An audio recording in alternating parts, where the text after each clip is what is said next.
सावधान, समय हो चुका। लो लो बच्चे, कंट्रोल करो बेटा, केवलते हुए लो, संभालो, चौकस लाकर चौकस।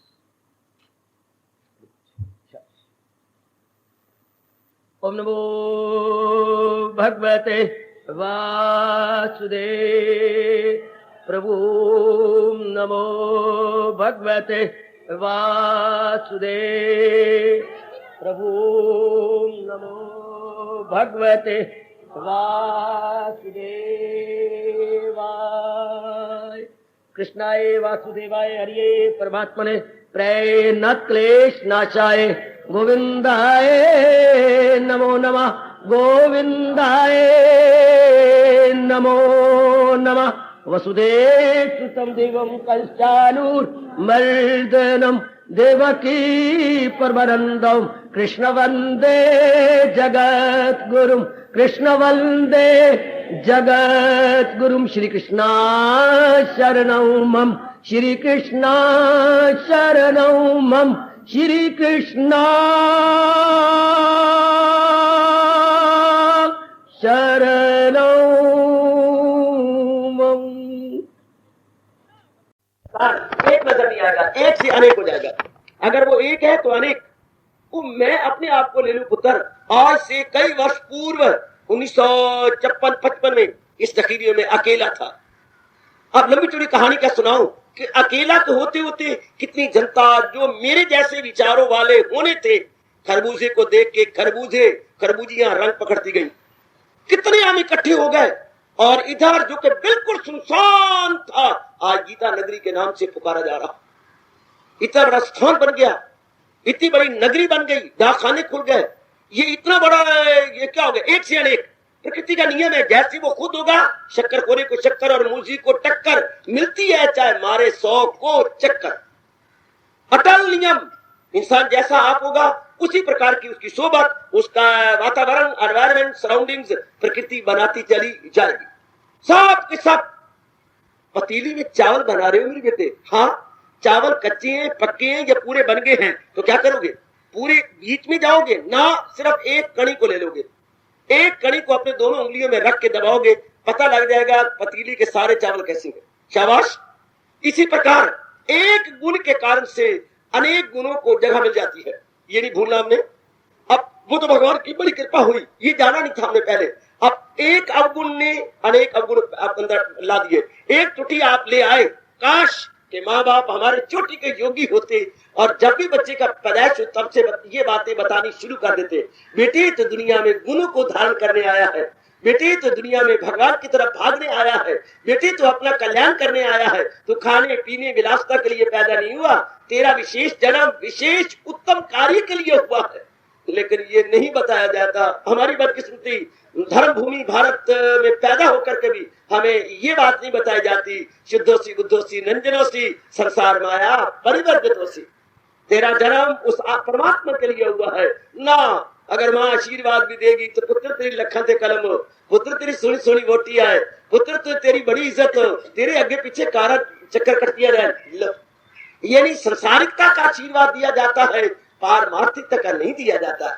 कुछ ऐसे वातावरण दूषित हो चुका है कि हम तरक्की का मतलब बारी समझते हैं, धन पदार्थ बीवी बाल बच्चे ये समझते हैं कि फलाना बहुत उन्नति कर गया, क्या मतलब उसके पास मनी फेम वेल्थ इत्यादि बहुत है। हम अपनी उन्नति यूं समझने लगे, हालांकि कसम आपकी, आप मुझे बहुत प्यारे और अजीज हैं। उस इंसान की उन्नति तो इतनी थी क्या जितना वो मालिक के नजदीक पहुंचे, या आज के दिन गुरुदेव बोलेंगे इंसान की उतनी मानी जाती थी जितना वो अपने अंतःकरण को निर्मल करता हुआ अंतर्मुखी हो जाता था। शायद निराली बात आपको लगे, एक इंसान जितना आपको अंतःकरण को निर्मल करता था वो उतना ही ऊंचा माना जाता था, वो उतना ही नेक माना जाता था, उतनी मेरी बेटी देवी भगवती के जुमरे में समझी जाती थी जितना अंतःकरण को निर्मल करता था। क्योंकि इंसान की इंसानियत भीतर है, बाह्य नहीं है। इंसान की पर्सनैलिटी में समझ लो मेरी माताओं बेटियों, वो अंतर में है, बाहर में नहीं है। वो अपने आप को और भी निर्मल करता था। तो मैं कह रहा था जू निर्मल करने का मतलब, अब मैंने कह दिया, स्पष्ट कह दिया, निर्मल करना, स्वच्छ करना, अपने आप को विमल करना का मतलब अपने द्वारा डाली गई कमजोरियों को दूर करना। कई मेरी अज्ञानी बच्ची और बेटियां ये कहती हैं भगवान ने अवगुण भर दिए हैं, पुत्र ऐसा ना क्या करो, भगवान नाराज हो जाएंगे। भगवान ने अवगुण नहीं भरे।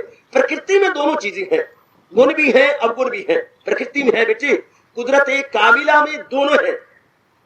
यहाँ द्वंद्व से भरा पड़ा है। मुत्जाद है तो प्रकृति में है, परमात्मा में मुत्जाद नहीं है। परमात्मा में पेयर ऑफ अपोजिट्स नहीं है। परमात्मा में द्वंद्व नहीं है, ये प्रकृति में द्वंद्व है। यानी ये जोड़ा जो है प्रकृति में नजर आता है। तो उस प्रकृति के अंदर हमें रहने का ढंग नहीं आया, हमें बताया नहीं गया, समझाया नहीं गया, हमने रियलाइज नहीं किया। इसलिए अवगुणों को हमने बिना रोक टोक अपने में जगह दे डाली। आज कई जन्मों के बाद हम लोग अनुभव करने लगे हैं कि ये मैंने ब्लंडर किया, ये मेरे से भयानक भूल हो गई जो मैंने ऐसा कर डाला। अब भूल हो गई, बस इंसान के नेक बनने में कोई देरी नहीं। जिसमें एहसास का मादा पैदा हो गया उसके नेक बनने में, भगवान का प्यारा बनने में, अपने जन्म को सफल करने में कोई देरी नहीं, कोई देरी नहीं, कोई देरी नहीं। The more the realization the more the purification. क्या बोल गया मैं? जितना ज्यादा एहसास का मादा होता है उतनी जल्दी वो अपने आप को निर्मल करता है। आपके घर के कमरे इर्द गिर्द तब तक खराब थे जब तक आपने महसूस नहीं किया कि ये क्या बना पड़ा है, ये इंसानों का है या हवानों का घर है। इतना गंद, इतनी खराबी, बस बस बस बस बस इतना आपके कहने की देर थी। अब अगला दिन जो चढ़ने वाला है, सूर्य अस्त तब होगा जब आप कमरे को सफा करवा लोगे। इतनी बात इंसान में आनी चाहिए। ये मैं क्या बन के रहती हूँ, क्या गंदी मंदी बन के रहती हूँ, बस इतना ही काफी था। अब आप कपड़े धो के रखेंगे, स्थान साफ करके रखेंगे और निर्मल बना के रखेंगे। इसी प्रकार कई जन्मों के बाद क्या करूं, आपको डर लगता होगा, पर भगवान जी ने श्री गीता जी में इसी प्रकार ही कहा है, नियम ऐसे प्रकट किया है, जन्म पर जन्म लेके यानी जरूर पहुंच जाए आखिर को मेरे हजूर। तो भगवान का नियम ही ऐसा है। जैसे हमारा गोदी का बच्चा कई वर्षों के बाद युवा अवस्था को प्राप्त करता है या युवक बनता है कई वर्षों के बाद, इस तरह इंसान कई जन्मों के बाद भगवान की तरफ अपने आप को लगाता है। मेरे जैसा जो ना कहीं जाता, ना प्रचार करता, ना भागता, इसी कारण को देखकर कि जब इंसान ने कई जन्मों के बाद आना है तो लाना तो मुझे जगह जगह नगर नगर की खाक छानता रहो, बिल्कुल फजूल है। कई जन्मों के बाद जीव का मन इधर करता है। मैं तो क्या, जिनके चरणों के मैं और आप बच्चे हैं, वो श्रीमुख से अपने 7वें अध्याय में फरमाते हैं, हजारों में होगा कोई खाल खाल जिसको फिक्रे हसूल कमाल। और जो हजारों के पीछे कोई एक आध होगा जिसके मन में तड़प पैदा होगी कि खाना पीना भोगना ही जिंदगी नहीं, eating drinking mating no life at all. वो इसको जीवन ही समझते, वो हैवानियत से भी बदतर समझते हैं, पर कोई बिरला होगा। और नारी वर्ग में तो बहुत कम होगी। ये तो इस स्थान पर तो भगवान की विशेष कृपा है, जो चुनी हुई मेरी बेटियां, चुनी हुई मेरे भाई भागे भागे अपने कल्याण के लिए आ रहे हैं। ये तो पहला स्थान होगा हरियाणा के अंदर जहाँ इतना उत्साह, इतनी लगनता, इतनी निष्ठा। हम मिलते 4 बजे हैं और कितनी आप गुरु पूर्णिमा मनाने के लिए, गुरु पूजा मनाने के लिए ऐसे आए बैठे जैसे मैं आपके बिल्कुल पड़ोस में हूँ, बिल्कुल आपके नजदीक हूँ, हालांकि बिल्कुल आउट ऑफ द वे हूँ। भगवान की बड़ी कृपा, भगवान की बड़ी दया, भगवान की विशेष दया मेरे पास एग्जैक्ट कोई शब्द नहीं कि मैं अपने अंदर के प्रेम और श्रद्धा को आज प्रकट कर सकूं। यही कह सकता हूं कि भगवान की अति विशेष कृपा हम खास और खास जीवों पर। तो मेरे सज्जनों, मेरी उपस्थित माताओं और मेरी नेक बेटियों, प्रसंग चला हुआ है अपने अवगुणों को निकालने का। आज गुरु पूर्णिमा है ना, आज हमारे महाराज जी की पूजा है ना, गुरु पूजा मुबारक। तो आज के दिन हम अपने आप को देखते हैं, ये त्रुटि रह गई, और त्रुटि भी वो जो मेरी कमजोरी कारण से। मैं नहीं किसी के सुनना चाहता मुख से भगवान के कारण से मेरे में आए, भगवान ने मेरे में कमजोरी। ना मेरे पुत्र, ऐसा कभी ना कहना। ये न कहना क्या मेरे कपड़े फलानी ने खराब कर दिए। ना पुत्र, मैं इस ढंग से पहनती रही, मैंने सावधानी नहीं बरती, जब मेरे कपड़े खराब हो गए। अब मैंने खराब किए, चाहे जाने अनजाने रूप में, मैं ही इसको धोऊंगी। हमने अपने जब कपड़े पहने थे तब कैसी थी सरकार? बड़े सुंदर, बड़े अच्छे, बहुत ही स्वच्छ थे, निर्मल थे।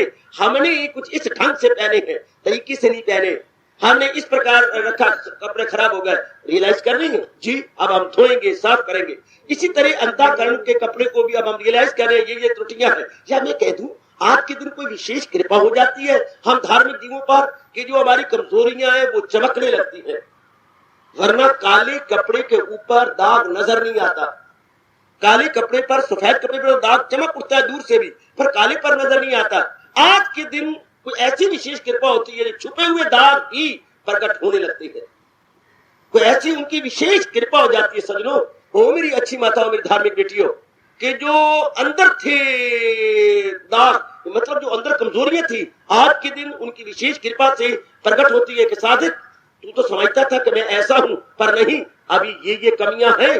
महाराज जी से विशेष शक्तिमान, हजूर से विशेष ताकतमान, पिछले साल तो ये थी, उन पर उनकी अपार कृपा से तो हावी आ गया, और अब ये नजर आ रही है, बाकी इन पर भी हावी आने की पूरी कोशिश कर।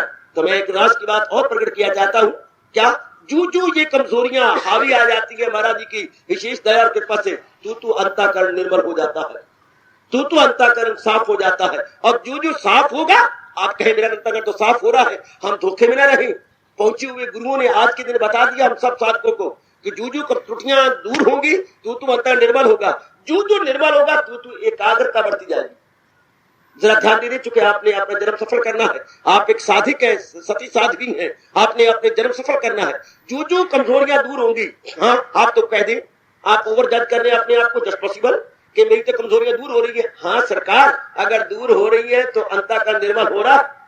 क्या मतलब? मैं कैसे जानूं कि मेरा अंतर निर्मल हो रहा? जरा आज मेरे साथ शामिल। मैं किसे जानूं बाबा कि मेरा अंतर निर्मल हो रहा है? जी सरकार, अगर दिन प्रतिदिन संकल्प विकल्प कम होते जा रही है तो शाबाश।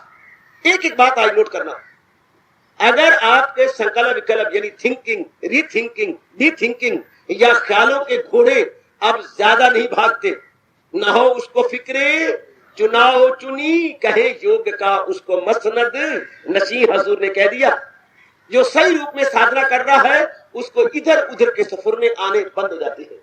बड़ी मार्के की बात, बड़ी गजब की बात। आप अपने आप को ना ओवर जज करो, ना अंडर जज करो, राइट जज कर लो।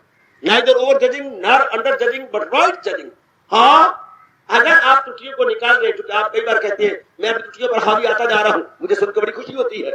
कई बार मेरी बेटी कहती है फलाना त्रुटि मेरे में नहीं रही, बहुत खुशी होती है पुत्र, मुझे बड़ी खुशी होती है। जैसे पिता को खुशी होती है कि पुत्र कमाने के काबिल हो गया, मेरा बाजू बन गया, उससे कहीं ज्यादा मुझे खुशी होती है जब आप हार्दिक भाव प्रकट करती है मैं अपनी कमजोरियों पे हावी आ रहा हूं, मैं अपनी कमजोरियों पे हावी आती जा रही हूँ। ठीक है मेरे पुत्र, लेकिन आप कहीं रॉन्ग न बोल रही हूँ, अपने आप को जज रॉन्ग न कर रहे हो। देखिए, अगर त्रुटियां पर हावी आ रही है तो चलते फिरते, उठते बैठते, खाते पीते और विशेषकर प्रातः काल जब आप भगवान के श्री चरणों में हाजिर देती हैं, संकल्प विकल्प तो नहीं उठते। मन इधर उधर फजूल बंदर या लंगूर की तरह टपलियां तो नहीं खाता। बच्चे, ओ मेरी बेटी, ये कलाबाजियों तो नहीं व्यर्थ की खाता रहता जैसे पहले खाता था। बाबा नहीं, हाय, और बहुत अच्छे मेरे नेक बुजुर्ग, मेरे नेक बच्चे, अगर आपने ये कहा नहीं, हाँ, तो भगवान के तख्त को हिला दिया। महाराज जी का तख्त हिल गया जब आपने कहा मेरे संकल्प विकल्प नहीं उठते। ये कब आप कहेंगे? अगर त्रुटियां पर हावी आते जा रही हैं, अगर आप जो कमजोरियां मानती हैं, अगर उस पर आप ओवर पावर आती जा रही हैं, तो संकल्प विकल्प या तो कम हो जाएंगे, हाय, या बंद हो जाएंगे। या तो कम हो जाएंगे या बंद हो जाएंगे। अगर तो बंद हो गई है तो मैं महाराज जी के श्री चरणों पे अपना शीश और आपका शीश झुकाता हुआ कहूंगा, हाँ, समाधि दूर नहीं या भगवान का घर दूर नहीं। मैं आप क्रम अनुसार बोल दूं, जितनी जल्दी कमजोरियों पर हावी आएंगे उतना ही अंतःकरण निर्मल होगा। जितना अंतःकरण निर्मल होगा उतनी एकाग्रता बढ़ेगी। एकाग्रता मतलब इधर उधर फजूल आवारा गर्दी बंद नहीं करेगा। अगर ये आप शब्द मुझे बोलने की आज्ञा दी जानी चाहिए तो मन आवारा गर्द नहीं बनेगा। मन आवारा गर्दी फजूल क्या करता था? एक तो तन की आवारा गर्दी होती है, वो तो आप जानती है, कई आवारा गर्द होते हैं शहर में, या आवारा पशु फिरते रहते हैं, इधर उधर डंडे इस के खाते रहते हैं। इस तरह आवारा गर्द बच्ची होती है जो पुलिस के डंडे खा के 1-2 दिन जेल में भी सैरे करते रहती है। हाँ, इस तरह मन भी रहता तो तन के अंदर है, अंदर रहता हुआ भी पता नहीं कहां कहां चला जाता है अंदर, और कहां जाता है। ये संकल्प विकल्प साधना में ये बड़ी भारी रुकावट है, साधना में बड़ी भारी बाधा है कि मन फजूल इधर चक्कर काटे जाए और अपनी अनमोल समय को बर्बाद कर डाले। अगर हमारी कमजोरियां दूर हो रही है तो मन एकाग्र होगा, निर्मल होगा, निर्मल मन एकाग्र होगा, भागता नहीं होगा। जितनी एकाग्रता उतनी ध्यान अवस्था पक्की, जितनी ध्यान अवस्था पक्की उतने भगवान के दर्शन नजदीक। कितना ही कुछ करना, और करना क्या हम लोगों ने। मैं फिर वही खड़ा होता हूं, क्या जीवन निर्मल ही करना है अपने आप को, तो आगे तो ऑटोमेटिकली होते जाएंगे। सिर्फ निर्मल ही करना, जैसे कि गाड़ी वाले ने, यानी इंजन चलाने वाले ने, ट्रेन वाले ने गाड़ी स्टार्ट करनी है, जिस लाइन पे वो जा रहा है अगले स्टेशन अपने आप आते चले जाएंगे। हमने सिर्फ अपने अंतःकरण को निर्मल करना है, उसके बाद एकाग्रता अपने आप, ध्यान अवस्था अपने आप, और प्रभु का दीदार अपने आप। एक बार जीव निर्मल कर ले। इसलिए महापुरुषों ने से जब उस समय पूछा गया भगवान के दूसरा दर्जा किसको दिया जाना चाहिए, भगवान के बाद दूसरा दर्जा हम किसको दें, शाबाश। अनुभवी महापुरुष ने कहा क्या सफाई को, सफाई को, सफाई को, निर्मलता को। Cleanliness is next to godliness. सफाई पारसाई के दूसरे पर है, चाहे स्थान की सफाई हो, चाहे मकान की सफाई हो, और चाहे अंतःकरण की सफाई हो। जहां स्वच्छता है वो भगवान का के बाद दूसरी उसको स्थान देंगे। जिसने अंतःकरण को निर्मल किया बहुत दाना है वो बड़ी सावधान है जो अंतःकरण को निर्मल कर रही है, और खुद सोचा है उसने ये कमजोरियां खराब कर रही है। जैसे मकान आप साफ करती हैं, क्या मतलब, जो चीजें अनवांटेड अनडिजायर्ड है, अनवांटेड अनिच्छिक, कई कागज पड़ी है, कई डबियां पड़ी है अनिच्छिक, जो अनडिजायर्ड है, अनवांटेड है, उसी को उठाना है। अनवांटेड मिट्टी पड़ी है, गर्द पड़ी है, या और कई चीजें, दिया सलाई की डिबियां खाली पड़ी है, या कुछ और गंदन पड़ा है जो कि हम नहीं चाहते, उसको तो हम गंद कहती हैं। जिसको आप नहीं चाहती और उस स्थान पर नजर आ रही है वही गंद है, उसको आप उठा देंगे, साफ कर देंगे, पोछा लगा देंगे। इस तरह जिन बातों को, घातों को हम नहीं चाहते वो हम रियलाइज करें कि ये मेरे में है, इन्हीं को विवेक से, वैराग से, अभ्यास से, पुण्य कर करके हमने हटाना।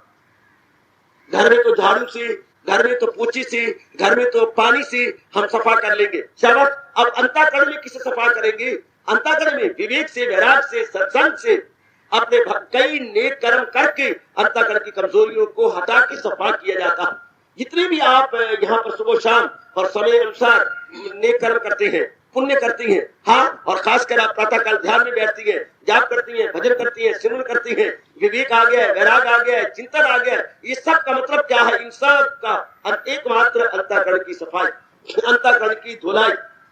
जो अंतःकरण धुलता जाता है तब समझिए सही रूप में हम गुरु पूर्णिमा मनाते चले जा रहे हैं। To the true sense Guru Purnima सिर्फ गुरु पूर्णिमा सिर झुकाने का नाम नहीं, सिर्फ गुरु पूर्णिमा दंड प्रणाम, ये तो हमारे शिष्टाचार है, ये तो हमारा भारतीय अदब है। अपने गुरु के सामने सिर झुकाना, दंड प्रणाम करना, प्रेम के दो आंसू बहाना, ये तो हमारा शिष्टाचार, हमारे मैनर्स है, इंडियन मैनर्स। माँ बाप के आगे झुकना, बड़ों के आगे झुकना, अपने गुरुदेव जी के आगे दंड प्रणाम करना, ये इंडियन मैनर्स है, ये हमारे शिष्टाचार है, ये हमारे बेटे अदब है, ये तो अदब की बात ही है, बिल्कुल ठीक। लेकिन इतना ही नहीं है, ये तो बाहर के अदब है। सही रूप में गुरु की पूजा जी के गुरुदेव क्या कहते हैं उसके अनुसार अपने को बनाना। ध्यान दीजिएगा, भगवान ने यही इशारा गीता जी में बड़ा गजब का किया, आप कभी भूलेंगे नहीं। क्या क्या क्या क्या क्या महाराज जी कितना सुंदर इशारा किया, जो ज्ञानी है तू उनकी ताजीम कर, रसूल उनसे उर्फा की तालीम कर, तो सीख उनसे सब कुछ बाइजो नियाज, तो कर उनकी सीवा, तो सीख उनसे राज। ये है सही रूप में अपने गुरुदेव जी की कदर या गुरुदेव जी का आदर, कि जो वो कहती है, जो उन्होंने मुझे उपदेश दिया है उसके अनुसार मैं अपने अंतःकरण को सजा लूं, उसके अनुसार मैं अपने अंतःकरण बनाऊं। टू द ट्रू सेंस महाराज जी की कदर, गुरुओं की सही रूप में कदर ही यही है, अपने आप को निर्मल करना, उनकी आज्ञा। इसलिए मैं मुद्दत से कहता आ रहा हूं, रिस्पेक्ट मीन्स टू ओबे। आज सुन लो मेरे प्यारों और मेरी माताओं, मेरी बेटियों, रिस्पेक्ट मीन्स टू ओबे। अगर हम गुरुदेव जी का कदर करते हैं, आदर करते हैं, उसका मतलब उनके अनमोल उपदेश के अनुसार जीवन को बना रहे हैं। छोटी सी लाइन है मेरे गुरुदेव जी की, अपने अंतःकरण में रख लो, रिस्पेक्ट मीन्स टू ओबे। क्या आदर का मतलब आज्ञा का पालन करना है। ध्यान दीजिए, आज्ञा का मतलब आज्ञा का पालन करना है। हम आदर करें तो आदर का मतलब आज्ञा का पालन करना, आदर का मतलब आज्ञा का पालन करना। हम आज के दिन गुरुदेव जी का विशेष आदर करते हैं, इसका मतलब विशेष संकल्प आज के दिन लेते हैं उनके चोटी के फरमान को अपने जीवन का विशेष अंग बनाने के लिए।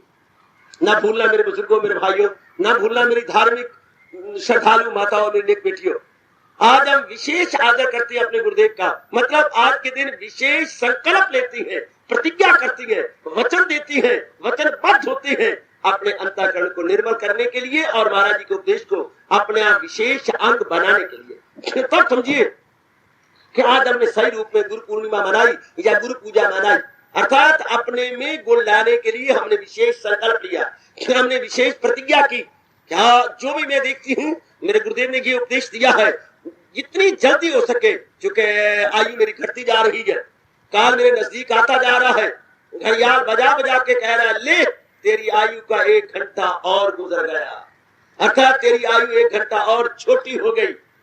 ये बार बार हमें आवाज देता है, हमें चौकस कर देता है। हम सतर्क और सजग हो जाते हैं, सावधानी से में जुट जाते हैं। तो आइए मेरी माताओं, बेटियों, बुजुर्गों, मेरे उपस्थित भाइयों, अपने व्यास पूजा, अपने गुरुओं के गुरु महर्षि वेद व्यास के फरमान को अपने अंदर बसाने की कोशिश करें। ये नहीं कह सकते कि बसाया ना होता तो आप कभी भी इधर तशरीफ न लाते। बसाया है, पर ये तो मुझे कहने की आज्ञा दो, मैं आपका हितैषी हूँ। जितना बसाया जाना चाहिए था उतना इंसाफ किया नहीं। हम क्या सब पर ये प्रश्न अर्जुन का लागू नहीं हो रहा? आहा, अकीदत तो है, जहाँ परेशानी नहीं, अकीदत से पहुंचेगा वो भी कहीं। अकीदत तो है, हमें श्रद्धा तो है, हम कुछ बसा रहे, लेकिन जितना इंसाफ किया जाना चाहिए, मैं आज ये आपको याद करा रहा हूँ, रिमाइंड कराने जा रहा हूँ मेरी माता, जितना इंसाफ किया जाना चाहिए मैया, ओ मेरी विचारशीला धार्मिक भक्तिमती बेटी, जितना न्याय किया जाना चाहिए, जितनी साधना की जानी चाहिए थी, उतनी नहीं हुई। तो मांगो महाराज जी से विशेष शक्ति के आगे मैं पूरा पूरा इंसाफ अपनी साधना के साथ कर सकूं। जितना हमारे से बन पड़े हम साधना में लग जाएं, जुट जाएं। अर्थात जो बाकाया कमजोरियां नजर आती हैं, जो आप महसूस करते हैं कि ये मेरे में कमजोरी है, वो अब नहीं रहनी चाहिए। मेरे रोम रोम से आशीर्वाद आपके हक में, मैं तो आधी रात से आपको आशीर्वाद देता आ रहा हूँ। गिड़गिड़ा करके भगवान के चरणों से विशेष शक्ति आपको दिला के तभी मैं नीचे उतरा हूँ।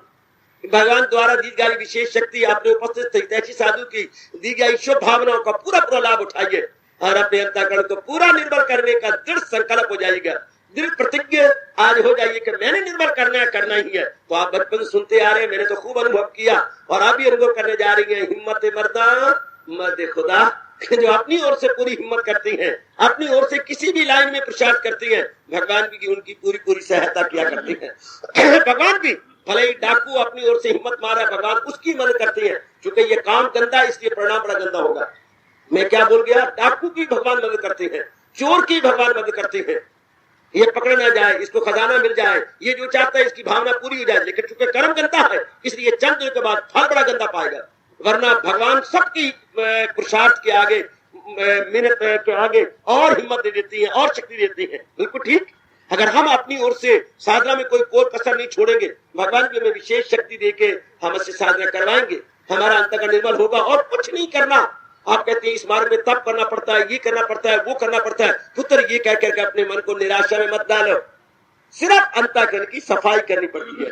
बेटे, अनेक महापुरुषों के संपर्क में आ रहा हूँ, बच्चे आचार्य के श्री चरणों में आ रहा हूँ, उनकी चरण धूलि को अपने मस्तक पर चंदन की तरह लगा रहा हूँ। मेरे बेटे, उन सारों का फरमान यही है, अंतःकरण को निर्मल करना, अंतःकरण को सफा करना, और कुछ करना धरना नहीं है। मैंने अभी भी कहा था, जो गलती से अज्ञानता से हमने अपने अंदर डाला है या अपने आप को खराब किया है, उसी को मिटाने का नाम साधना। जैसे कि गलती से जो कपड़े हमने आज से 6 दिन पहले पहने थे, जो मैले किए, उसी को धोने का नाम ही कपड़ों की सफाई है। वैसे आप बोलती है मैं कपड़े धो रही हूँ, मैं नहीं मानता, ये बात गलत है, ये गलतोलाम शब्द है। कपड़े धो रही हूँ, ये कपड़े धो रहा हूँ, कपड़े नहीं धो रहा, कपड़ों में डली हुई मैल छुड़वा रहा। क्या ये कहना उचित है? ये कहना कपड़े धो रहा हूँ? कपड़े नहीं धुलते, कपड़े में मैल छूटती है। जब भी हम कपड़े धोते हैं तो कपड़ों में ठहरी हुई मैल छूट जाती है, मैल निकल गई, कपड़ा स्वच्छ हो गया, कपड़ा निर्मल हो गया। इसी तरह हम साधना कर रहे हैं, ये कहना उचित है, पर मुझे कुछ शक है, उचित नहीं है। मैं अंतःकरण को सफा कर रहा हूँ, अंतःकरण की त्रुटियों पर हावी आ रहा हूँ, यूं कहना चाहिए। बेटे, जो कहता फलाना बड़ा तपस्वी है, उसका मतलब यही है कि वो अपनी कमजोरियों पर हावी आ रहा है। तप का मतलब यही होता है, अपने आप को तपा रहा है। क्या मतलब? ये तपाने का अर्थ समझो, सर्दियों के दिनों में, जाड़े की जो है ऋतु में क्या करती है आप? सब्जी बनाती है पतीली के अंदर, बच्चे बुच्चे खा जाती है, उसके बाद बर्तनों को साफ करना होता है। जी सरकार, बाकी बर्तन तो साफ हो जाती है, लेकिन पतीली नहीं साफ होती, क्योंकि उसमें चिकनाहट जमी पड़ी है, दाग बीच में सब कुछ जमा पड़ा है। तो क्या करती हैं आप क्या करेंगे? पतीली को तप करवाएंगे। क्या मतलब? उसमें पानी डालेंगे, उसको अग्नि पे रखेंगे, पानी खोलेगा और जो चीज जमी पड़ी है चिकनाहट, वो सब पिघल जाएगी, सब के साथ पिघलेगी। मेरे गुरुदेव ने मुझे ये शिक्षा दी जो मैं आज आपको याद करा रहा हूं। जैसे पतीली को तप करवाया जाता है उसकी चिकनाहट को दूर करके सफा करने के लिए सर्दियों में, इसी तरह गुरुदेव की अपार कृपा से साधक को साधना दी जाती है, साधक को प्रेरणा दी जाती है, साधक को कोई साधन बता दिया जाता है अंतःकरण की जन्म जन्मांतरों की मैल को पिघलाने के लिए। ऐसे भगवान ने दो ही शब्द कहे हैं कि जन्म जन्मांतरों की मैल कैसे, जन्म जन्मांतरों की चिकनाहट या अवगुण कैसे निकलती है। दो ही साधन बताए है, अभ्यास और वैराग में ये कमाल, दिल आ जाए काबू में या दिल आ हो जाए निर्मल हो कुंती के लाल। काबू का मतलब निर्मल हो जाना, काबू का मतलब अपने भगवान की ओर चला जाना महाराज मन का।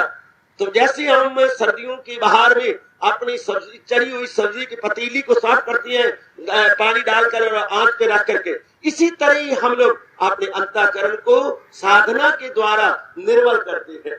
कोई साधना भक्ति कर रहा है, कोई साधना निष्काम कर्म की कर रहा है, कोई ज्ञान की कर रहा है, कोई लगातार भगवान के महामंत्र के जाप की जा रहा है, पर हो निरंतर। आप जानती है slow and steady wins the race, हो भले धीरे धीरे लेकिन हो निरंतर, तो कामयाबी आपके हाथ में है। आमतौर पर सत्संग में या मंदिरों में जाने वाले जो जीव होती हैं वो कुछ घुघू होते हैं, घुघू टाइप।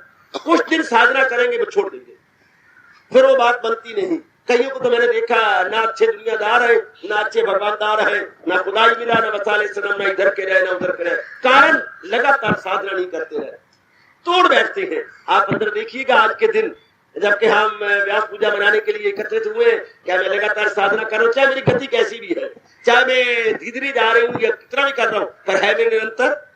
मैं अपने में जो भी साधना मेरी है, मेरा जाप है, भजन है, सिमरन है, प्रातः काल उठना है, श्री गीता जी का पाठ है और भी धार्मिक नेक क्रियाएं हैं, क्या मैं लगातार कर रही हूँ? शर्म आएगी कईयों को ये बात सुनकर, कई लज्जत होकर अपने नेत्र और अपना मुख नीचे कर लेंगे, लगातार मैं नहीं करता। सरकार इसका जवाब आपके पास कोई है कि नहीं करते? आपने कमाई तो लगातार करनी छोड़ी नहीं, बाकी दुनिया के धंधे लगातार छोड़े नहीं, ये क्यों छोड़ दिया? कमजोरी, बहुत शर्मिंदा हूं। दुनिया के गंदे धंधे हमने लगातार करने नहीं छोड़े और भगवान जी को छोड़ दिया ना। जैसे मैं आजकल कीर्तन करवा रहा हूं, क्रोध न छोड़ा, काम न छोड़ा, हाय सत्य वचन को छोड़ दिया। आहा आहा आहा, ये क्यों छोड़ दिए? जो छोड़ने वाली चीज थी वो छोड़ी नहीं गई और जो पकड़ने वाली चीज थी वो अपनी गलती से पकड़ी नहीं गई। देखिए बेटे, जब वो नहीं छोड़े, आप लगातार संसारिक धंधों कर रहे हैं, तो ये भी आप लगातार पकड़ लो। लगातार करते करते पता है लगातार में ताकत कितनी है, कोई मेरे से आके पूछे। निरंतर साधना करने में कितनी शक्ति आ जाती है। मैं किस तरह अपने कलेजे को फाड़ के अपने सामने आपके रख दूं, कैसे मैं आपको डिमॉन्स्ट्रेशन दूं इस बात की। लगातार लगातार, क्या थोड़ा सा लगातार। आप जानते भी है, कतरा कतरा बहम शुद्ध दरिया, कतरे कतरे से दरिया बन जाता है। थोड़ा करते करते आप हजारों रुपया कमा लेते हैं। समाज सेविंग स्कीम में बैंक वालों ने गजब ढा दिया है। बच्चों को हाथ बनाए थोड़ा जमा करने की, मुनियों को बना दी, बड़ों को बना दी समाज सेविंग स्कीम। आप क्यों दुकान पर रोज 10 रुपए निकालते हैं जी? वो आती है, ले जाती है, कुछ दिनों के बाद आपको हजारों रुपया एक मुश्त मिल जाता। एक ही मुश्त में कितनी भारी आपकी मिल जाएगी। जैसे 10 रुपए की कोई कीमत नहीं, कई 10 मिल जाए तो आप बहुत बड़ी चीज खरीद के रख सकते हैं। थोड़ी कोई कीमत। मैंने कहा तो कनक की बोरी आप कहते हैं 250 रुपए की है, मैं तो नहीं मानता। ये कनक की बोरी बिखरी पड़ी है, सारी दाने बिखरे पड़े हैं, कोई 10 पैसे नहीं लेगा। हाँ, इसे इकट्ठा करके साफ करके बोरी भरी जाए तो चाहे 200 रुपए की बिक जाएगी। इसी तरह थोड़ा करके हम साधना करते रहे, बड़ी कदर हो जाएगी उसकी। कुछ आज किया, 10 दिन न किया तो फिर वो गुरु महाराज जी की पूरी कदर नहीं है, अनादर है। और मेरी अच्छी माता, मेरी बेटियों, बुजुर्गों और भाइयों, ऐसे गुरुदेव ने हम लोगों को पढ़ाया, बताया और हमने कमाई की और महाराज जी को खुश किया। और वही साधन आपकी झोली में आज के मुबारक दिन में डाल रहे हैं। कर तो रहे हो पर आप लगातार नहीं करते। सफाई तुम करती तो हो पर लगातार नहीं करती। हमारे घर में पिताजी की एक बेटी थी, नाम मुझसे मत पूछो। हाँ, थोड़ा साफ करती फिर ऊँगने लग जाती, वो मुझे याद आती, फिर अम्मा फिर क्या कर रही है, क्या हुआ तुझे? नींद आ गई। इतना सा आंगन बुहारा, पता नहीं से क्या था, वो उंगली जाती थी, वो झाड़ू वही पड़ा हुआ है। क्या हमारा यही हाल नहीं है? कुछ दिन हम साधना करते हैं, फिर पता नहीं हमारी वृत्ति कहाँ चल जाती है। फिर मेरे जैसों से जरा थोड़ी सी आगाही होती है, ओ क्या करना चाहिए था। आज का दिन मुबारक हो कि हमारी सुस्ती दूर होती है, हम सतर्क होती है, सजग होती है, सावधान होती है। मैं फिर कहना चाहता हूँ, सावधानी का नाम ही साधना है। और मेरे अच्छे बुजुर्गों, बच्चों, बताओ बेटी, ये शब्द पकड़ लो, सावधानी का नाम ही साधना है।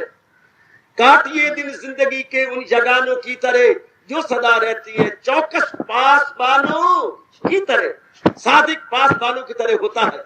जैसे रात का अच्छा चौकीदार बड़ी अच्छी चौकीदारी देता है कि उसकी बीट में कोई चोर उचक्का आके मनमानी न कर ले, इसी प्रकार भगवान का नेक अच्छा प्यारा क्या बड़ी सावधानी करता है कि पुराने डाकू आज मेरे मन में अंतःकरण में प्रवेश न करें, पुरानी कमजोरियां मेरे मन में दोबारा ना आ जाए, पुरानी त्रुटियां अब मेरे में दोबारा ना आ जाए। वो बड़ा कॉशियस रहता है, बड़ा सतर्क रहती है, वो बड़ा सजग। यही सतर्कता, यही सजगता ही साधना है। याद रखिए बच्चे, हम उस चौकीदार की बड़ी कदर करते हैं जो अपनी बीट में किसी चोर उचक्के को मनमानी नहीं करने देता। हम उस साधक की बड़ी कदर करते हैं। हम तो क्या, भगवान कदर करते हैं जो अपनी साधना में बहुत सावधान है। सावधान का मतलब जो कमजोरियां छोड़ चुका है उसको दोबारा नहीं आने देता। शाबाश, जो त्रुटियां उसमें थी उसको निकाल चुकी है, उसको दोबारा ना आने दे। वकफ वकफ गुरुदेव कहा करते थे, क्या साधना अगर करनी सोचनी हो साधना कैसी होती है, तो ऐसे किसी तालाब के पास जाइए जिसके ऊपर काई जमी पड़ी है। बहुत अच्छा दृष्टांत, बहुत कमाल का दृष्टांत। किसी ऐसी तालाब के पास हम चले जिस पर काई जमी पड़ी है। अच्छा, अब गए, अब हम काई को हटाना चाहते हैं, तो वो कहती है एक किनारे बैठ जाओ, एक किनारे से काई को खींचना शुरू करो। जो काई खींच लो दोबारा न जाए, जो काई हमने खींच के बाहर फेंकी वो अंदर न चल जाए। हाँ, इसी तरह आधे पौने घंटे में सारा तालाब साफ हो जाएगा।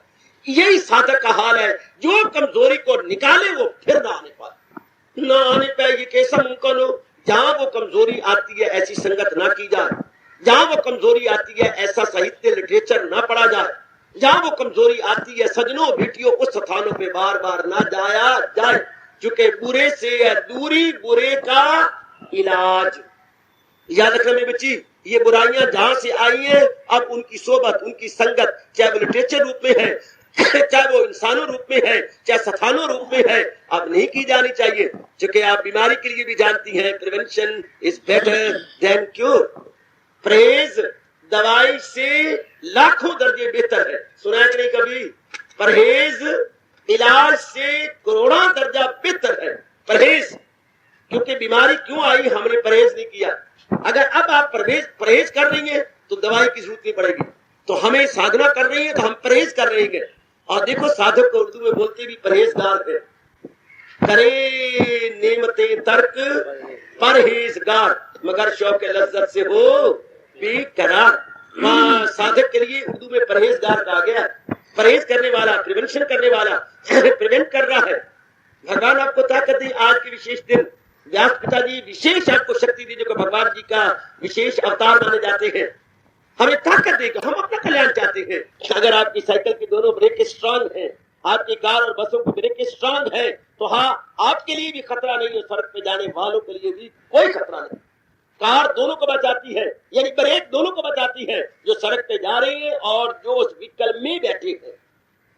यानी इंटरनल एंड एक्सटर्नल ब्रेक लाभ पहुंचाती है।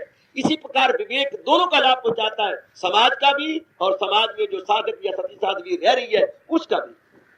विवेक बहुत अच्छा गुण है जो भगवान की कृपा से मिल रहा है। गोसाई जी ने स्पष्ट कह दिया है, बिनु सत्संग विवेक ना कोई, और सत्संग राम कृपा बिनु सुलभ न सोई। भगवान कृपा हो रही है, सत्संग में हर सुविधा मिल रहा, सत्संग से ही हमें विवेक मिलता है। विवेक मतलब उचित अनुचित की पहचान हो जाती है कि ये उचित है, ये रवा है, ये ना रवा, और इसको मैंने अपना लेना और इसको मैंने छोड़ देना। शाबाश, प्रभु कृपा करें। आज के गुरु पूजा के शुभ दिवस भगवान हमारे पर विशेष कृपा करें। हम अपनी त्रुटियों पर हावी आते चले जाएं, हम अपनी कमजोरियों पर हावी आते चले जाएं। बेटियों, मेरे अच्छे बच्चों, दिन बदन आयु कम होती जा रही है। कहीं ऐसा तो नहीं हो रहा all things long time short, ऐसा ना कहीं आप उम्र गवा के करें, वक्त गवा के आपको रो रो के ये ना कहना पड़े मैं आपको पहले ये चौकस और आगाह कर रहा हूँ कि time is short and all is long.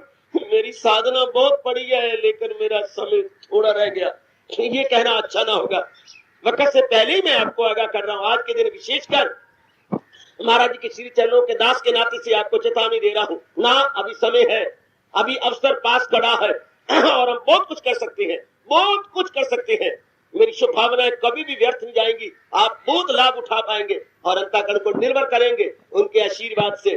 कई कहा करती हैं गुरु महाराज जी की विशेष कृपा चाहिए तब ये बात बन सकती है। ये भी आपके मन का फुलेवा है। मानता हूं मैं 3 प्रकार की कृपाएं मानी जाती है, ईश्वर कृपा, गुरु कृपा और आत्म कृपा।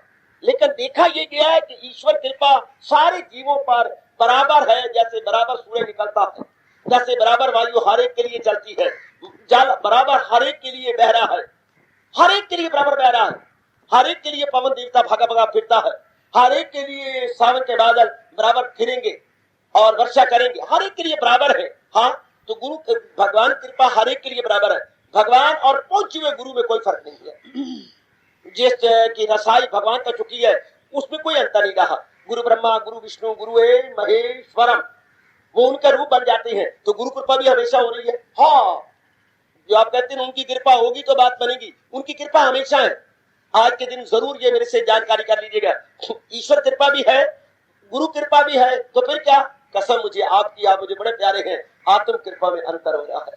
कसर है तो आत्म कृपा नहीं है। मैं इसके यूं समझा दूं, अंबाला में पानी के हौज बड़े ऊंचे ऊंचे बनाए गए हैं। देखिए ना, आकाश को छूने वाली अट्टालिका है, कितने बड़े हौज बनाए गए, इतने ऊंचे, जो कि पानी अपनी लेवल बराबर रखता है। इतने ऊंचे बनाए जाएंगे, तीसरी चौथी मंजिल तक भी पानी जाएगा। पानी अपनी सतह हमवार रखता है। इतना ऊंचा होगा ना तब तो पानी ऊंचा ऊंचा जा सकेगा। हाँ, अब ये जो इतना ऊंची टैंची है, इसको मैं ईश्वर कृपा मानता हूँ। मानो ये ईश्वर कृपा है ऊंची। हाँ, जो गुरु कृपा है वो पाइप जो बीच में से आ रहा है और हमारे घर तक पहुंच रहा है। वो जो ऊपर से पाइप आया, गुरुदेव जो ऊपर पहुंचे और उनका ज्ञान, उनकी कृपा लेके आए, पाइप ऊपर तक टच कर रहा है और नीचे आ रहा है और अंडरग्राउंड आता आता हमारे घर में आ गया। हाँ, आ रहा है। अब पानी आपकी टूटी, आपकी टैप तक आया हुआ है। आत्म कृपा करो और टूटी खोल के फायदा उठाओ। जरा ध्यान दीजिए पुत्र, अब कृपा किसमें फर्क है? ईश्वर कृपा भी बराबर है, गुरु कृपा भी बराबर है। जीव आत्म कृपा न करे तो पानी से वंचित रह जाएगा। इस तरह मेरे बच्चे, अगर हम आप अपनी तरफ साधना न करें तो दोनों कृपा हो रही है, ईश्वरी कृपा कर रही है। आज के दिन गुरुदेव जी की विशेष कृपा है, हम भी संकल्प ले लें, आत्म कृपा करेंगे। कसम मुझे आपकी, हमारे में कमी है ना, ईश्वर में कोई कमी है और ना गुरुदेव में कोई कमी है, हमारे में कमी है। आहा आहा, ये कमी भगवान की कृपा से आज के दिन रियलाइज होनी चाहिए और काफूर होनी चाहिए। पहले हम एहसास का मतलब पहले करेंगे, कमी मेरे में है, कमी ना मेरे गुरुदेव में है, ना मेरे भगवान में है, कमी मेरे में है। आहा आहा आहा, आज के दिन ये कमी दूर होनी चाहिए तो बेड़ा पार हो गया, आपका जन्म सफल हो जाएगा। मेरी बताओ बेटियों, आज के दिन हम ये महसूस करें, मेरे से इतना नहीं बन पा रहा जितना मुझसे होना चाहिए, मैं नहीं कर रहा, तुझे गलत बात हो गई ना, फिर मैं ना अपने पर कृपा कर पाऊं, जब पूरा प्रसाद करूं, कल कहूंगी गुरुदेव जब कृपा ही नहीं की मेरे पर, भगवान आजकल इनडिफरेंट हो गई है, तो वो कहावत हो जाएगी, पहुंच न सके थूकौड़ी। वो लुमड़ी की आप कहानी भली प्रकार जानते हैं। लुमड़ी की दुर्घटना जानती है, बेचारे ने छलांगे तो मारी पर नहीं पहुंची अंगूरों तक, कह दिया अंगूर खट्टे हैं। अच्छा हुआ जो मैं अंगूर तक नहीं पहुंची, वरना खट्टे अंगूर खा के बीमार हो जाती और मुझे अस्पताल में एडमिट होना पड़ता। दिल के बहलाने को गालिब ये ख्याल अच्छा, ये तो गलत बात होगी ना। हम ऐसा कभी नहीं करेंगे, जुट जाएंगे, लग जाएंगे, अपने आप को जुटा देंगे, लगा देंगे, आत्म कृपा में कमी नहीं छोड़ेंगे। आहा, वो कोई बुजुर्ग गुजरे, हाँ, तो कहती है मेरे बुजुर्गों, मेरे बच्चों, बुलबुल एक जगह रो रही थी, बुलबुल एक जगह रो रही थी। किसने कहा बुलबुल राम राम राम राम, तू प्रातःकाल रो क्यों रही है? मैं रो रही हूँ, किसी की जान को पिट रही हूँ। किसकी जान को? वो जो सेठ घमंडी वाले हैं, क्यों? उन्होंने वो बगीचे की बड़ी बड़ी दीवारें बना दी हैं, 10-10, 15-15 फुट ऊंची। तो फिर क्या हुआ? वो बगीचे की दीवारें बना देने से मैं जो फूलों से प्यार करती हूँ वहां तक जा नहीं सकती, तो मैं उसकी जान को पिट रही हूँ। गुजरने वाले ने कहा बुलबुल तू पहले बता तू कौन है? मैं एक पक्षी हूँ। पक्षी का मतलब समझती क्या? जिसके पर हूँ, पक्ष हूँ, पक्ष रखता है जो वो पक्षी, या बोलते हैं उर्दू में परिंदा, परिंदा क्यों पर रखता है जो वो परिंदा। और तू कौन है? बोल, तू कौन है? मैं पक्षी। तेरे पर कहाँ गए? ये मेरे साथ पर है तब तो पक्षी कहलाती है। हाँ, तो तू कहती है ये ऊंची है दीवारें, तू अपने आप को भूल गई। फिर कहा राह गुजर, एक बार फिर बोलो, तुम कौन हो? मैं पक्षी। तो तेरे पर कहाँ गए? मेरे साथ। तो तू भूल गई कि मैं पक्षी हूँ, दीवारों को रो रही है। तब वो गुजरने वाला ताना मार के बोलता है न शाखे गुल ही ऊंची है, न दीवारें चमन बुलबुल, तेरी हिम्मत की पस्ती है, तेरी हिम्मत की कोता है। तेरे में कमी है, ना कोई शाख की गुल ऊंची है, ना तो वो ऊंची ना दीवार ऊंची है। फिर कहना चाहता हूँ सजनों, ओ मेरी अच्छी बेटियों, ना शाखे गुल ही ऊंची है, ना दीवारें चमन बुलबुल, तेरी हिम्मत की पस्ती है, तेरी हिम्मत की कोता है। पता नहीं गृहस्थाश्रम में रहती रहती, संसार में रहते, जहान में रहते हुए हमारी धार्मिक हिम्मत कम क्यों हो गई, या हम धार्मिक हिम्मत क्यों नहीं पूरी कर रहे। आज के दिन महर्षि वेदव्यास महाराज जी के श्री चरणों से ये मांगिए कि मुझे विशेष शक्ति प्रदान करो, ताकि मैं पूरी हिम्मत पूरे पुरुषार्थ से काम लूं। जितना पुरुषार्थ किया जाना चाहिए जरूर हम करें, तब हमारी ये आज की गुरु पूर्णिमा सफल सफल सफल, और कोई कमी नहीं। आपके आने में कोई कमी नहीं, आपके स्वाध्याय में कोई कमी नहीं, मैं मानता हूँ आपके जाप में भी कोई कमी नहीं, ये मैं मानता हूँ आपके अपनाने में, पुरुषार्थ करने में ये कमी नजर आ रही है। निभाओ अपनी दृष्टि इतनी हो सकती है, लेकिन इधर भी इतना पुरुषार्थ किया जाना चाहिए। आज के दिन दृढ़ संकल्प कर लीजिएगा कि जितना पुरुषार्थ मुझसे किया जाए 24 घंटे में मैं अपने समय को बढ़ाऊंगा, मैं अपनी लगन को बढ़ाऊंगा। दिन मेरी जिंदगी के थोड़े रहते जा रहे हैं, मैं नारी वर्ग में मेरे भगवान ने मुझे श्रद्धा, मेरे सत्संग और मुझे इतनी सोच समझ बुद्धि दे दी है। अब मैं जुटूंगी, लगूंगी, बढ़ूंगी, लाजमी तौर पर मैं अपने आप को जुटा दूंगी, लाजमी तौर पर मैं अपने आप को लगा दूंगा। जब प्रभु ने मुझे इतना मौका दिया है मैं इसको अवेल करूंगा। वैसे शायद तो कहती है बहती गंगा में चुल्लू भर पानी लो, गलत बात है। बहती गंगा में गोता मारो, बहती गंगा में हाथ धो लो, ये कहना मुझे नहीं अच्छा लगता। बहती गंगा में गोते मारे। भगवान ने ये ज्ञान गंगा चलाई, हमें इतना अवसर दिया है, यथा संभव, ये स्पष्ट कहूं, यथा मति यथा शक्ति पूरा पूरा लाभ उठाने की हम कोशिश करें। तो फिर गुरुदेव और भगवान हमें और भी शक्ति देंगे, और भी शक्ति देंगे। जैसे घर में आप माँ जी के सामने रोटी खा रही हैं, अगर आपकी सब्जी कुछ कम हो गई है कटोरी में तो माँ और कड़छी डालेगी। अगर आपका फुल्का कम रह गया तो माँ और गर्मा गर्म परोठा देगी। इस तरह हम पूरे जुट जाएंगे तो भगवान अपनी ओर से और शक्ति देंगे, और ताकत देंगे, और श्रद्धा देंगे, और विवेक देंगे, और वैराग देंगे। हम जो कल्याणकामी जीव है, हाँ, हम अपना जरूर कल्याण करके जाएंगे। मेरी माताएं बेटियां जरूर अपना कल्याण करके जाएंगी, जरूर जरूर जरूर। भगवान का वो फरमान जो दूसरे अध्याय के 31वें श्लोक में साक्षी बन के खड़ा है, मैं फिर याद करवाना चाहता हूँ। आज के दिन इसको सामने रख लो, क्योंकि इसके बाद ही भगवान के दर्शन होते हैं। जो हिंसा करे ख्वाहिशें दिल से दूर, हवस का न हो जिसके दिल में फतूर, ना उसमें खुदी हो न हो मेर तेर, सकूं उसको हाथ से ले दिल उसका शेर, यही है मकामी वसाली खुदा। भगवान के दर्शनों की अंदरूनी यही चोटी की अवस्था बन जाती है, जबकि हम भगवान के दिव्य दर्शनों के काबिल हो जाते हैं। सजनों, मेरी अच्छी माताओं बेटियों, दिन में 1-2 बार दूसरे अध्याय के 31वें श्लोक पर का निरीक्षण, उस पर विचार विमर्श किया जाना चाहिए। 1-2 बार जरूर उस पर उसको उच्चारण कर लिया करें, और अपने आप को देख लिया करें, क्या मेरी अंदरूनी अवस्था या आभ्यंतरिक स्थिति ऐसी बनती चली जा रही है? क्या मेरी अंदर की हालत ऐसी बन रही है जैसे भगवान जी ने कहा कि दीदार करने से पहले मेरे प्यारे की मानसिक अवस्था ये बन जाती है। इसको जबानी याद कीजिए, और 1-2 बार दिन में निरीक्षण कर लिया करें कि मेरी ऐसी अवस्था बन रही है। अपनी जांच पड़ताल कर लिया करें, क्या मैं ऐसी अवस्था बनाने में कामयाब हो रहा हूँ? यह कामान या सर्वान कुमान चरति निस्प्रिया निर्ममा निरहंकारा सा शांति अधिगच्छति। शांति अधिगच्छति, प्रभु अधिगच्छति, दोनों दो नहीं है, एक ही है, क्योंकि भगवान ही शांत स्वरूप है और शांति भगवान का दूसरा नाम है। तो बार बार अपने आप को देखते रहिए, तब ये ऐसा दिन हमारे जीवन में एक शानदार इनकलाबी दिन साबित होगा। हमारे लिए तो यही उत्तम दिन है, हमारे लिए तो यही बढ़िया दिन है। मैं तो यहाँ तक कहने की जरूरत करूंगा, गीता जयंती और जन्माष्टमी से भी ये दिन उत्तम माना जाता है। अगर इस दिन की हम कदर करेंगे तो अगले 2 त्योहार भी हमें बहुत अच्छे लगेंगे। अगर आज के दिन कदर की सेहत ना हो तो बढ़िया से बढ़िया मिठाई और खाना भी गंदा लगता है। आज के दिन हमारे मन की सेहत बनती है, कह रहा हूं, स्वीकार कर लो। आज के दिन हमारे मन की बीमार रोगी मन की सेहत बनती है। आज के दिन हमारा मन आरोग्यता लेता है। आज के दिन हमारा मन आरोग्य लेता है। और मैंने कई बार आपको बताया आज के दिन क्यों जी, क्योंकि आज अकल के घर गुरुदेव के सामने आकर हम अपनी अकल को मुसफ्फा करती हैं, अकल को निर्मल करती हैं। और कह चुका हूं, अकल दृष्टि में मन दृष्टि और मन दृष्टि में तन दृष्टि। प्रभु करे हमें अपने महर्षि वेदव्यास जी से, जिनकी कदरों कीमत हम यथासंभव कर रही हैं और करते रहेंगे, हमारी अकल के आवरण उतार दे। आज के दिन वो हमें विवेकिनी बुद्धि का वरदान दे। वह अकल दुरुस्त, मन दुरुस्त और मन दुरुस्त तन दुरुस्त, चूंकि वो अकल के घर है। महर्षि वेदव्यास जिनके पावन चित्र के सामने मैं और आप दो चार हो रहे गए, हाँ अकल के घर माने जाते हैं। और इंसान है ही क्या, क्यों इंसान को यूं कहा जाता है इंसान में अंतर, कोई हीरा कोई कंकर, अकल के कारण से। जिसकी अकल मुसफ्फा है वो हीरे जैसा है, और जिसकी अकल पत्थर जैसी है वो अपने साथ तबाही मचा रहा है।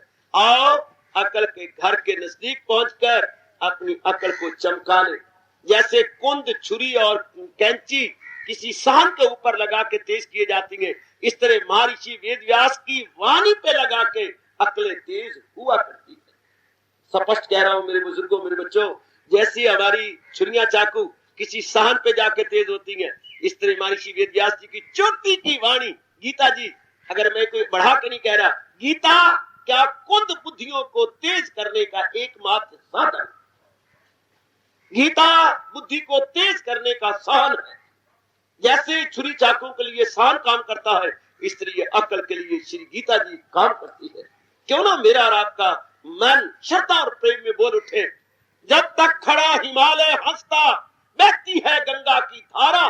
क्या कह रहा है आपका साधु, जब तक खड़ा हिमालय हंसता बहती है गंगा की धारा, युग युगान तक अमर रहेगा मां गीते उपदेश तुम्हारा। युग युगान तक अमर रहेगा ऐ गीते उपदेश तुम्हारा, हमेशा रहेगा, अमर रहेगा, आने वाली पीढ़ियों को उठाएगा, जगाएगा और भगवान के चरणों तक पहुंचाएगा। अमर रहे भगवान की गीता और महर्षि वेदव्यास, जिनके द्वारा हम लोगों को इतने चोटी का वरदान मिला, इतने चोटी का हमारे पास शास्त्र मिला। बड़ी कृपा, बड़ी कृपा, बड़ी कृपा, बड़ी कृपा। ओ मेरी माता बेटी, इस घोर कल युग में बड़ी कृपा होगी महर्षि वेदव्यास जी की, जिन्होंने हमें इस मार्ग पे लगा दिया, जुटा दिया। मैं तो कल शाम को भी उच्चारण करवा रहा था, आज फिर प्रेम और एहसान में भरकर मैं उच्चारण करवाने जा रहा हूँ। मेरे बच्चे, इतना बड़ा सत्संग मिला उन्हीं की अपार कृपा से। भगवान ने तो मैंने बताया था सिर्फ 7 श्लोक बोले थे जंग के वक्त, सिर्फ 7 श्लोक रणभूमि में सिर्फ 7 श्लोक बोले गए। व्यास जी की उत्तम बुद्धि ने 7 श्लोकों को 700 कर दिया, अर्थात कमेंट्री दे दी, हमारे जैसी छोटी बुद्धि वालों को आसान बना दिया। ये महाराज जी की लेखनी ने तो उनको विस्तार किया है, जो आज 700 श्लोक की गीता के नाम से प्रसिद्ध हो गई, और हम लोग को समझना बड़ा आसान हो गया, बिगड़ी बनानी बड़ी आसान होगी। कितना बड़ा एहसान है, कितना बड़ा एहसान, कितना बड़ा एहसान। इतने श्लोक विस्तृत करके क्या ज्ञान आसान हो गया, मानो महर्षि वेदव्यास का हमारे पर एहसान हो गया। अगर 7 श्लोकों को ना विस्तार करते, मेरी और आप जैसे छोटी बुद्धि वाले समझते कैसे? बहुत बड़ा एहसान है, बहुत बड़ा एहसान। और रोज सुन रहे हो, विचार कर रहे हो, कितना बड़ा एहसान। आज के दिन जरा याद करो और महाराज जी के चरणों में नमस्कार करते हुए जरा गुनगुना उठो मेरे साथ। सुना व्यास जी की दया से तमाम, बड़ी श्रद्धा प्रेम पूर्वक, सुना व्यास जी की दया से तमाम,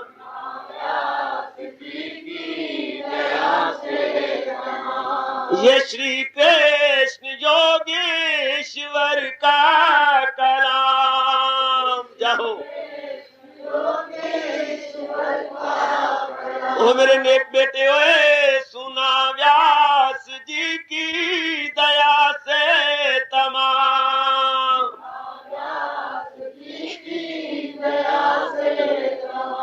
ये श्री कृष्ण योगेश्वर का कलाम,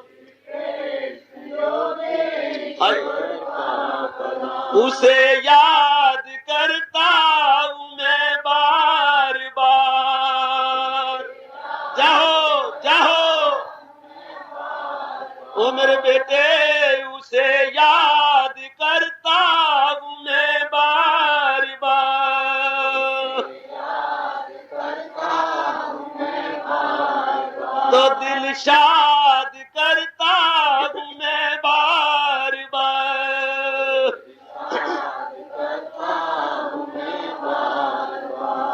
दिल शाद के लिए ही तो गीता है। जो नाशाद है उनको शाद करने के लिए भगवान का फरमान अद्वितीय एवं अपूर्व है। लाभ उठाते रहेंगे। आज के दिन अपने मन में विशेष उत्साह, विशेष लगनता और विशेष निष्ठा भरते रहेंगे।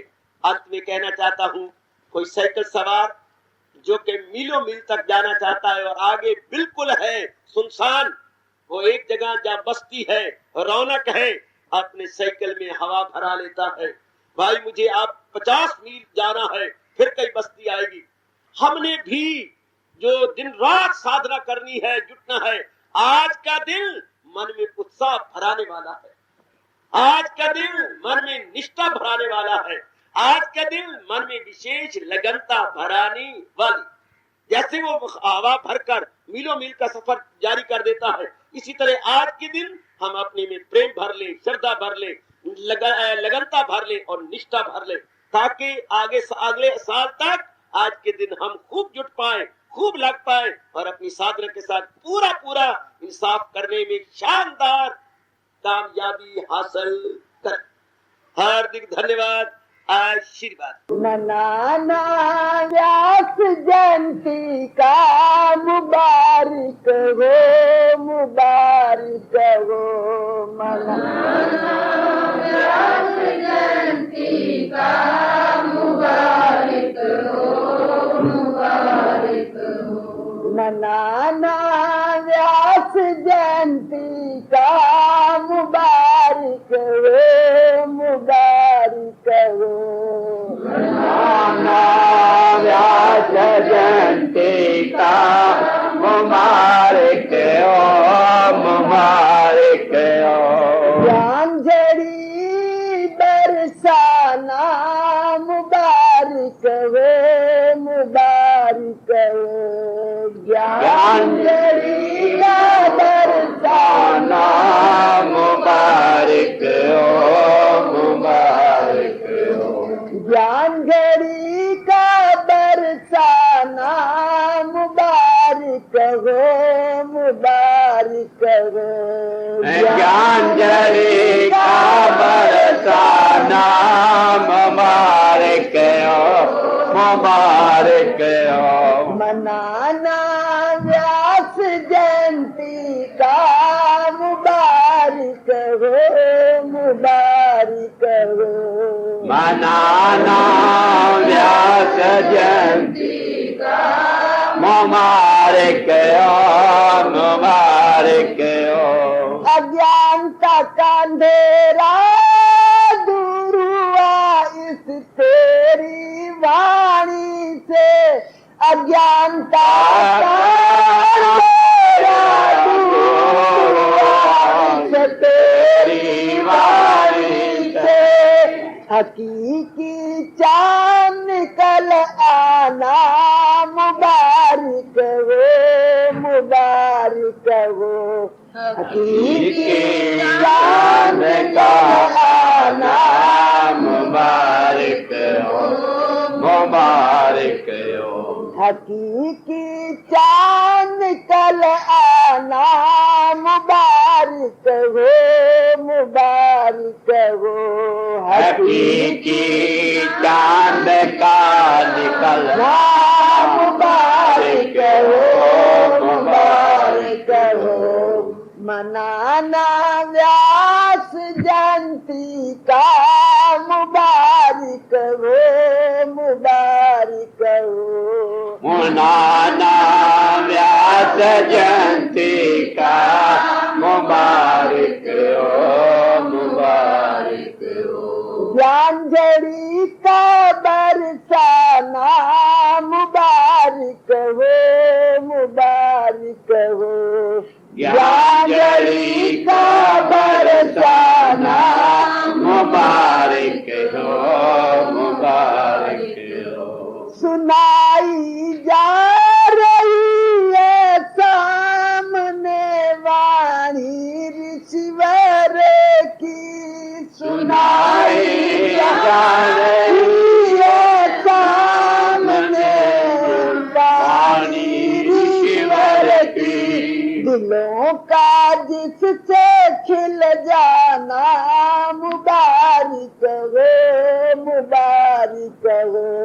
फूलों का जिससे खिल जाना मुबारक हो मुबारक हो। दिलों का जिससे खिल जाना मुबारक हो मुबारक हो। दिलों का जिससे खिल जाना मुबारक हो मुबारक हो। मनाना व्यास जयंती का मुबारक हो मुबारक हो। मनाना व्यास जयंती का मुबारक हो मुबारक हो। ज्ञानझड़ी का बरसाना मुबारक हो मुबारक हो। ज्ञानझड़ी का बरसाना मुबारक हो मुबारक हो। लगी है साधु मंडली इस रंगीले भवन में आ। लगी है साधु मंडली इस रंगीले भवन में आ। ऋषि वाणी का सुनाना मुबारक हो मुबारक हो। ऋषि वाणी का सुनाना मुबारक हो मुबारक हो। मनाना व्यास जयंती का मुबारक हो मुबारक हो। व्यास जयंती का मुबारक हो मुबारक हो।